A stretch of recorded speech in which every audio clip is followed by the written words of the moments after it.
Thank you all so much. It is an absolute honor to be here. I know we spoke earlier about this is a community that gets told no a lot, and so I can't possibly articulate how much it means to me to be in this type of room where it's not no, it's yes. We're celebrating, we are having joy, we're having pride, especially in all of us and each other, and we're able to celebrate our accomplishments and be who we are and be able to celebrate our identities and ourselves.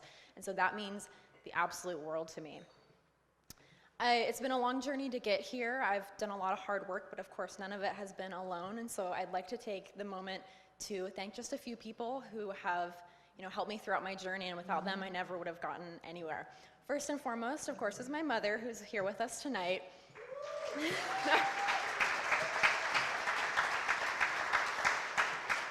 She is the epitome of what it means to be welcoming and accepting and supportive. She was the one who took me to my first Pride Parade, and she provides snacks for all the GSA meetings, and she cheers me on at events like these. And every single step of the way, she's been completely supportive, and her love means more to me than I can say. I'd like to also thank my boyfriend who's here tonight, and because he's been there for me on the good days and the bad, and I can never stop thanking him enough. I'd like to thank the advisors of my GSA, Ms. Shingera and Mr. Peterson, because they have really encouraged my growth as a leader and encouraged me to do the work that I do as co-president of GSA. And of course, I'd like to thank the members of the GSA who make every Thursday afternoon the highlight of my week.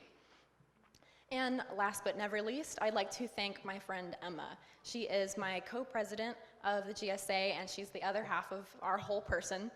And without her, none of this would have been possible. She has guided me and inspired me and spurred me to be a better person. I remember the two of us, we've been friends since middle school, and the two of us came into our school as a freshman.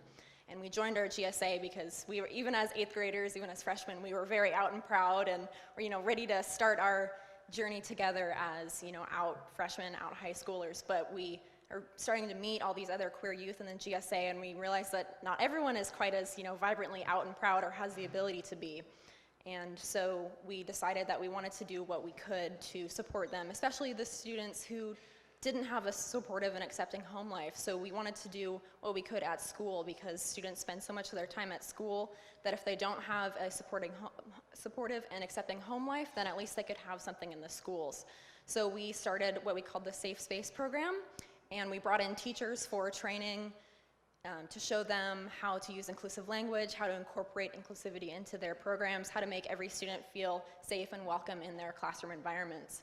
We put up posters that said, "This is a safe space," and we thought that was that. We thought it was just gonna be training the teachers at our Folsom High School, until we realized that the superintendent had gotten wind of it, and so now our training has spread to schools across our district, and it's spread beyond the teachers and has hit the transportation, the medical workers at our schools, and everyone beyond. It's now moved to UC Davis Health Center, and beyond. We're working with foster youth, we're working with all sorts of groups around our community, and I'm very excited to see where it will go next.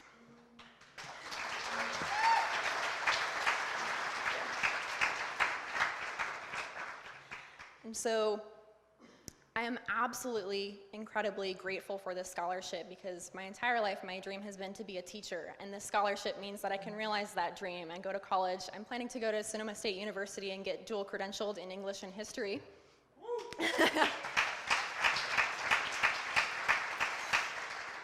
And I'd like to teach at a continuation school, because I know that the students who often struggle end up at continuation schools, and I want to help at-risk youth be the best that can be and nurture the spark in every single student and not let anyone slip through the cracks.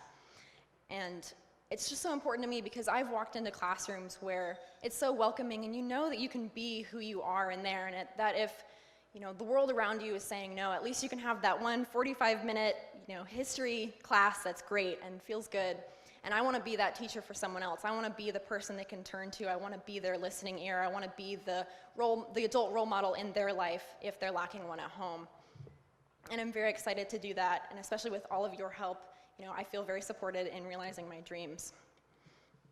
The support I've been given, I want to pay forward and encourage the next generation of students to be the change in the world. Thank you.